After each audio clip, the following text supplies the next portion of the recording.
ஜெபிப்போம்.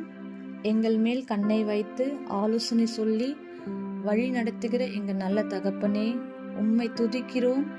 இந்த உலகில் நாங்கள் கொண்டு வந்தது ஒன்றுமில்லை, கொண்டு போவதும் ஒன்றுமில்லை. நாங்கள் இந்த உலகத்தில் வாழ்கிற கொஞ்ச நாட்களில் எங்கள் இருதயத்தை பணத்தின் மேலும் சொத்துக்களின் மேலும் பொருட்களின் மேலும் வைத்து எங்களுக்கென்று நீர் வைத்திருக்கிற ஆசீர்வாதங்களை ரட்சிப்பை இழந்து போகாதபடிக்கு எங்களை காத்துக்கொள்ளும். ஒருவனும் எவ்வளவு திரளான ஆஸ்தி இருந்தாலும் அது அவனுக்கு ஜீவன் அல்ல என்று சொன்னீரே.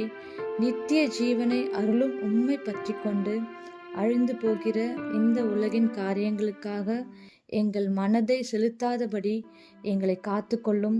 எங்கள் ஜெபத்தை கேட்டு எங்களுக்கு பதில் கொடுப்பவரே உமக்கே நன்றி. இயேசு கிறிஸ்துவின் நாமத்தில் ஜெபிக்கிறோம் எங்கள் ஜீவனுள்ள நல்ல பிதாவே. ஆமேன்.